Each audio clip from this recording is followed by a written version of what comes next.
Hello, Brett. Welcome to the Bookaholic podcast. Well, Deirdre, it's my pleasure to be with you today, and hopefully we will share some tips that will help your listeners out. Yes. Now, of course, my listeners are avid readers, but sometimes they're struggling writers, and we want to talk about authors. But first, we want to have a little bit about your background because you've worked with people that are public speakers, that are paid speakers. So tell us a little bit about yourself. Sure. So I actually got my start back in the speaking industry back in 1999 when I had a joint venture with a guy, and he decided he was going to do his first internet marketing super conference in Vegas in 99. I remember it well at the old Las Vegas Hilton, but he called me up and asked me if I'd handle the back sales table for him. Okay. And honestly, didn't even know what back room sales meant at that time, but I hadn't been to Las Vegas before, so it sounded good to me. So I agreed to go out and do that for that guy. Right. And that led to a side business where over the course of the next 15 or so years, I managed the back sales table at about 150 different conferences. So I would provide the crew and in many cases, more importantly, the merchant account that can handle a lot of money in a short period of time. And we take care of paying the promoters and the speakers and all that. Well, as a result, I got to know a lot of the speakers in that particular space 20 years ago. And when they found out that I was also doing some product fulfillment for some websites of my own that I had put up in the mid-90s, they cornered me at an event and said, "Hey, Brett, will you do some product fulfillment for me?" And I'd been thinking about it for a while because it was a natural outgrowth of all the people I had gotten to know in the industry. And so along with another guy, I founded a company called Speaker Fulfillment Services back in 2003. Oh, okay. And Speaker Fulfillment Services provides product duplication and fulfillment services for speakers, authors, and information marketers. Okay. And so from my... So let's clarify all of this stuff. Sure. And I think you did with the back office of a conference is that you were responsible for paying the promoter, the venue, getting the merchant account, and a very specified merchant account for those who were going to be making a lot of money in a short amount of time, that type of thing. But then, okay, go ahead. We had a speaker merchant account that was hard to acquire at the time because it let us process multiple speakers through the same account. Okay. And so we would pay the speaker and we pay the promoter their share, and then we take a cut of the promoter's portion of the sales because at an event like that, typically it's a 50-50 split between the speaker and the promoter on those back of the room sales. And so again, we take a cut for providing the service. Now, we didn't have anything to do with paying the venue itself. It was all the back room sales, paying the promoter, paying the speakers, and keeping track of all that back of the room money. Got you. Now, so then when you transition to people were cornering you, those speakers were cornering you, and they wanted you to handle product fulfillment. So now let's make sure that everybody realizes these are still the early days of e-commerce. Well, very much so. But I actually put up the first portal website, Deirdre, back in 1995. It was in the plant engineering and maintenance industry. So back in those days, I was selling books and VHS tapes. I'm going to date myself here. But, aimed at plant engineers, plant managers, technicians, mechanics, etc. And so we were shipping lots of stuff and had developed the processes necessary to run a fulfillment operation for our own websites. And so it was kind of a natural extension to be able to offer that service to other people because we had the systems and processes in place to do that already. Right. But you had to have a hard brick and mortar warehouse, correct? Yeah, we have a 50,000 square foot facility based in Indiana. And so the way that it typically works is we work with a lot of authors, for example. So they're speaking at events or whatever, and they need books shipped out to an event for them, or they're selling books on their own website.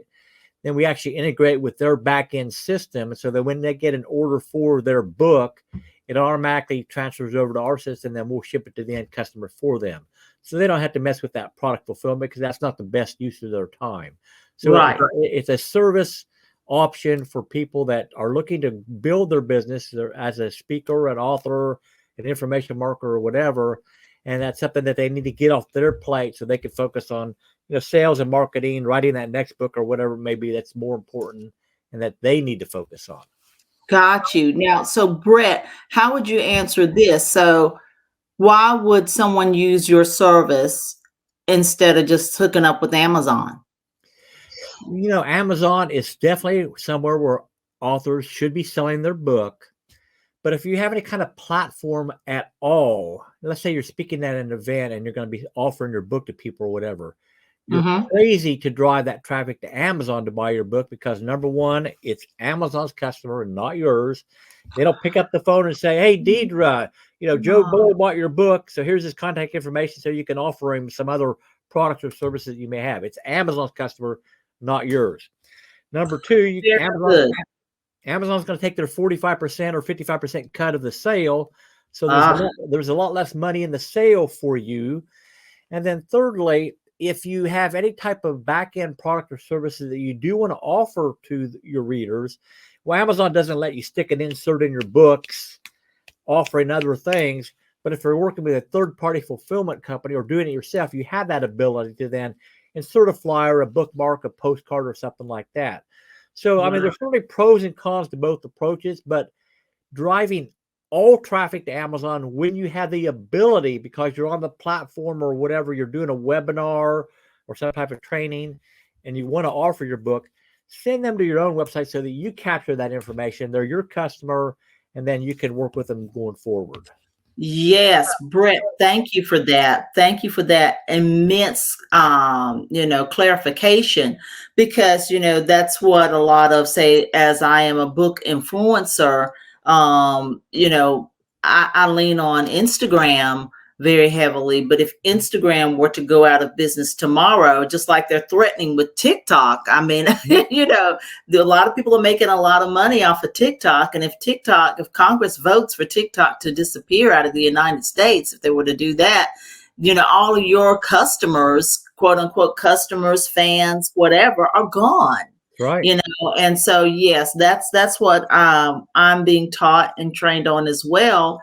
To have your own customers, build your own email list so that your fans and your people that like to listen to what you have to offer can be your customers. So those were just excellent points. I'm glad you made that clear to all of us. So Now, go ahead. You were now still giving us your background. so make no mistake about it. I still think that you should be selling your book on Amazon because that's Sure. the 800-pound gorilla. That's where people are looking for books or whatever. But if you sell a book on Amazon, then make sure that you've written into your book what we would call bounce backs or offers to drive them to your website so that All you right. can hopefully capture their information. So offer a free video or training or a special report or something that's beyond the book that they can go to your site to acquire if they're interested. So make sure that that book is a marketing tool for you and you have a way to get them off of Amazon and into your world directly. Exactly. So as we were talking about, Deirdre, so I formed that fulfillment company in 2003 and got to work with a lot of the big names in the industry. I was blessed because of my unique position handling the back sales table to get to know the people like, Russell Brunson and John Assaraf and John Kramer. If you're in the bookmarking world whatsoever, you know the name John Kramer, author of 1,001 Ways to Market Your Books. Judith Briles, Rick Frischman, who put on an annual event called Author 101 University. But I got to know a lot of these big name movers and shakers. And so between managing that back sales table and then also being behind the scenes handling fulfillment for these guys, I got to see what speakers do well and what they don't do so well. And I was always a fairly naturally introverted person, but eventually I got up the gumption myself to, all right, Brett, you know enough. You need to get over that and get up on the stage yourself and share some of what you have learned along the way. Right. So about 10 years ago, I did start speaking from the stage about book publishing, mistakes authors make, the speaking industry, etc. And so I do a lot of podcast appearances such as this, a lot of virtual summits, and a number of in-person events as they're starting to come back and all that stuff. Yeah. Speaking on, again, those same topics, the speaking industry, book mistakes, publishing industry, etc. And so My primary focus these days, honestly, is to help people who have a powerful message that they feel like they want to share with the world, but they haven't a freaking clue how the speaking industry really works. Right, And right, right, right. so I've created an 8-week masterclass called Spotlight Speaker Masterclass, where I'll help people through the steps of creating their signature talk and developing the tools that they need to have in place to be attractive to event promoters and all that stuff. So, Oh, I kind of had a unique perspective being a behind the scenes guy for a while, and that was my shtick. I enjoyed that a bunch, but eventually I realized I did have to get out from behind, the back table and get up in front myself. right, right, right. So let's, for all the writers out there that listen to the channel and the budding writers out there, it's kind of like with again, I will compare it with being an influencer. You might start off being an influencer, say on Instagram, taking photos, and you capture an audience, and you somehow they're your subscriber on Instagram, but then you need to move over to have your own blog, capture those emails. But for authors, and this is one of the things that a lot of authors don't understand, and I've talked to many that do, marketing is your number one thing that you should do. Once you wrote that book, you can have the great American novel, but if no one knows about it, it's just you and your mother, it's just going to sit there. It's not going to move anywhere. And so maybe authors ought to think not only of writing the book production, a nice book cover, and working with their publishing company, but they may need to step out of the realm and go and speak and talk about their book, the process, etc. So what, you mentioned there's mistakes that authors oftentimes make. And I mentioned that I've learned from hosting this channel, a lot of times there's some authors that just are not aware about marketing. So take us down that road. What are the mistakes that authors usually make? And what can you suggest that the speaking aspect would do for an author? One of the biggest mistakes that authors make is not beginning the marketing of their book way in advance of the actual publication date of that book. I mean, Mm-hmm. you need to start building that list of people who would be interested in your book a year, 6 months minimum in advance. So that Right. means you got to get that website up, and you got to offer something on that website called a lead magnet or an ethical bribe or whatever you want to call it that would entice people to want to opt into your list, so that when that book comes out, you have a ready list of names that you can reach out to and say, hey, the book's here now, go here and order it, whether it's on your own website or whether you're driving an Amazon or whatever. But you got Right. to put that marketing way in advance. And it doesn't matter whether it's a nonfiction book or a fiction book. I mean, what can you offer up on your website that would want to get people to opt in, so that, again, you have that ready list of buyers when the book is actually available? I mean, Right. for nonfiction people, it can be special reports, how-to guides, checklists, an audio, an interview of you, a video, a series, training series, or whatever. But again, it's things that would be enticing to a potential reader, so that you can capture their information. If you're a fiction author, you can offer up preview chapters or whatever, some enticing, want to read chapter 1 now? Great. Right. Opt in to read chapter 1, Right. and then I'll notify you when the book's actually available, so that you can then go purchase. But Right. big mistake I see is not beginning that marketing process well in advance of publication date. Right. Right. Right. Right. Exactly. And what are some of the other mistakes authors make? One thing that most people don't think about, honestly, is how consumable their book is. So, I mean, the bottom line is that if you can't get them to read your book, the chance of them coming back to you to buy that next book or buy another product or service that you offer goes way down. Right. So when you're thinking about laying out your book, think about, and here's a great model, the author, James Patterson. If you read James Mhm. Patterson, his freaking chapters are 2 or 3 pages long. Yes. If I go into a bookstore And I like to go to the marketing book section, and I pick up a book and I look at it, and I look at that first chapter, and it's 25 or 30 pages long. It's like, oh God, it's just too much work to even get through one chapter. I'm not going to buy that book. Yes. A lot of people like to read a little bit before bed. Again, they pick up that book and they see that the next chapter is 25, 30 pages. It's like, Yes. later, I'll get to it later or whatever. So James Yes. Patterson, I don't necessarily suggest 2 or 3 page chapters, but maybe 7 pages ought to be the length of a chapter at the most. Correct. Because, I mean, think about a James Patterson book, and I've read many of them. It's like, well, I can read 3 more pages. Well, I can read 3 more pages. I can read 3 more pages. Next thing you know, you read the whole damn book or whatever, because it was consumable. It was in bite-sized chunks. You felt like you were making progress. You were achieving something by getting through those chapters or whatever. So think about the consumability. And other things that tie into that are things like, if you're writing to an audience that's, baby boomers or whatever, maybe their eyesight get a little weaker or whatever. Don't do teeny tiny font or whatever to minimize the number of pages you have.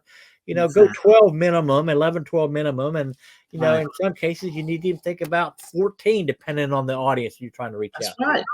That's exactly. Make sure your paragraphs are no more than 3 or 4 sentences at the most, and then have a break before another paragraph. What can you insert to break up the reading? So graphs, charts, pictures, checks, whatever. But anything that can give that eyeball a break will make that book more consumable for your reader. So think about how you're going to make that book as consumable as possible as you're putting it together. Wow. Yes. Yes. I love those. I love making light of those. And I was speaking to someone, and it could have been yourself on a pre-call, that, and I've read short books, I've read tomes. As a matter of fact, I've got a tome that I just am a few pages shy of completing, but I just got so worn out with it being so thick, I had to put it down, and I put it down for a couple of months. As a matter of fact, and I've got, maybe 50 pages left. But I dedicated my life to it so much. And to go back and to give an illustration, and to point out different generations, you got to think about who your reader is. Mm-hmm. My son is 20. My youngest son is 20. And we were talking about watching one of the streaming services. And he was saying something about, one of our favorite family shows. And the shows are about 45 minutes long. Mm-hmm. And we're trying to get him to watch this particular series. And he's saying, gosh, but it's so long. It's so long. The series is so long, 45 minutes. He doesn't want to watch a 45-minute show. He wants to watch a shorter show. I think there's a show that he may watch that's like 20 minutes long. And then it goes on to the next one. And with the short attention spans of younger people, and even now going on to other older generations, the shorter attention spans, again, that goes back to that consumability of your book. Again, I don't want to read any more chapters that's 20 pages long, unless you really are a good writer and you're taking me through. And there's a lot happening. And then by the time you finish the 20 pages, a lot has gone on. But if you can't do that, 7 is about my limit, and, a bunch of description. You need description. You need the world of the book painted. Right. But to go on and on and on and on, that just drives me nutty. I think that short attention span is such a great point. I mean, if I'm flipping through YouTube, if a video is longer than about 6 or 7 minutes, I probably am not going to watch it. I mean, that's right. That's right. My own podcast called the Spotlight on Speaking Show. I try to keep my interviews about 20, 25 minutes at the most, because people, it's like 45 minutes. I mean, too long. I'm not going to listen to that or watch that or whatever. So I think that's a great point. So yes.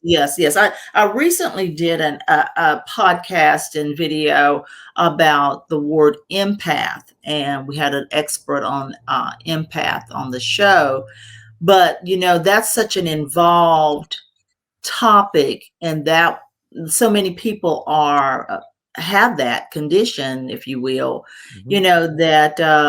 That was very important. And sometimes that can be pretty long, but some of this other stuff, you should be able to really get through it and make your point, and then for Yeah. people to want to see more by going to your website, etc. Yeah. Now, you did mention you had a 8-week masterclass.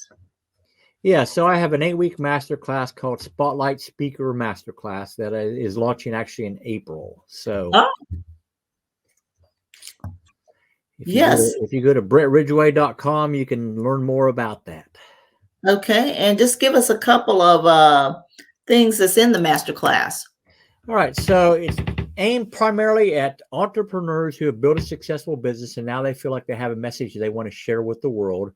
But it also could be a wellness coach or an energy healer or somebody like that who feels like they need to get out there in front of more people to share their particular message.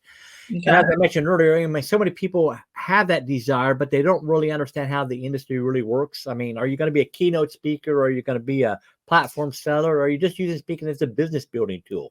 I honestly think that everybody should be a speaker, even if they're just a chiropractor or an attorney or somebody, because getting up in front of people and sharing valuable content will plant you as the expert in their mind, so that when they have a need for whatever it is that you have to offer, you're the one that they're most likely to think of. Right. So, during the 8 weeks, we'll be helping people define their best stories and craft that signature talk, and keeping in mind that any signature talk needs to be modular in structure, because you go to events where you might have 90 minutes to speak. Some of you might only have 30 minutes to speak. So what stories are you going to take in or leave out? What interactive activities are you going to insert or leave out, depending on how much time you have on the platform? And then we'll help people in the class develop those assets that they need to be attractive to the event promoters. So what do you need in terms of one sheet? What do you need on your website, in a media kit, in a press room, whatever? And then we'll talk about 3 important things. Number 1, how to get on more stages. Obviously, everybody wants to know how to get gigs, and what are the networking opportunities out there to get in front of more people that can get you on their stages. Number 2, how you can assess whether you are all getting on the right stages. So I've developed some assessment tools, some questionnaires that you need to go through to determine if a keynote presentation or a particular platform selling opportunity is the right fit for you. And I could tell you horror stories, Deirdre, of people being on the wrong stages for various reasons. And so, I love to share a lot of war stories. There'll be a lot of war stories in the training too, because I've seen it all, baby. War stories are very helpful. and then I actually will, we'll talk about the whole monetization aspect, because most people are getting into the speaking business because, yes, they want to share their message with the world, but they want to make a profitable business out of it or whatever. Right. So, the money typically is going to be in what you can sell from the platform as a platform seller. A lot of people ask me, should I be a keynoter, Brad, or should I be a platform seller? And obviously, you can only decide which one is right for you. And I know some people that have certainly mastered both worlds in fine form. But if you can master the ability to sell effectively from the platform, deliver great content, have a seamless transition into an offer of some continuing education, then you will make far more money if you're effective from the platform as a platform seller than you ever will as a keynoter. I had one colleague that in one 90-minute presentation, he did $995,000 worth of sales. Now he was selling a high ticket item. It was a $5,000 product. Okay. But afterwards he was kidding, man, I would have just bought one myself to get to the $1 million mark or whatever. But now, granted, he was on the right stage in front of the right people at the right time with the right message. So all the factors converged in a great way for him. Right. But even after the 50-50 split with the event promoter, I mean, he walked away with almost $500,000 for a 90-minute presentation. So, wow, that's incredible. That's incredible. Yeah, I'm certainly not going to promise anybody that they'll be able to achieve that, but it's nice to see, what the possibilities are when the right factors do come together. So, well, I think a lot of people would be just satisfied if they stood on a stage for 90 minutes to make $25,000. Oh, yeah. With 10, really. Yeah. Well, let me just bring everybody's attention to your website, as you mentioned a little bit ago, BretRidgway.com. And under your menu of books, I want to bring up 3 books to bring attention to: Copywriting Classics, 16 quick tips for our burgeoning writers that's out here. Consuming your content, we discussed that, getting your students to read, watch, and listen to your training. But I think that that can also help people that are writing books, definitely. Then there's what we were talking about, the mistakes that authors make. You actually have a book about that. Mistakes authors make, essential steps for achieving success as an author. It's a #1 Amazon bestseller. It was co-authored with Rick Frischman and Brian Hain. And it's like in 5 sections. Before you write, the business of your book, writing your book, marketing your book before it's written, and marketing your book after it's written. Those are all important items. And then, of course, you have tons of books on speaking if you want to get into that eventually. Yeah, and it's interesting because all the books come from my background in the back of the room and seeing what was going on and working with speakers and authors and all that, and seeing the mistakes that they make, what they do well, what they don't do so well. You'll see a fairly common theme amongst many of the books there, and that's mistakes. So, avoiding mistakes is one of the things that, not only, Deirdre, is your success going to be measured by what you do, but as much so it's going to be measured by what you don't do. And Right. avoiding some of those things that other people make. I've seen speakers make mistakes that literally cost them hundreds of thousands of dollars. I mean, it's scary, and I can't afford to lose hundreds of thousands of dollars. So no, nobody can. Most people would be in the negative once that happens. Well, Bret, we will certainly have this information of your website and your social media handles in the podcast show notes, as well as the video description box on YouTube. You have really enlightened my audience on some different things that we haven't previously heard on the channel before, and I really appreciate it. Well, I actually jotted down about 10 other things. So if you want to do a round 2 sometime, just let me know. I certainly will. And just head over to BretRidgway.com if you need to head over there right now. Thank you, Bret. We really appreciate you. Thank you so much. Enjoyed it.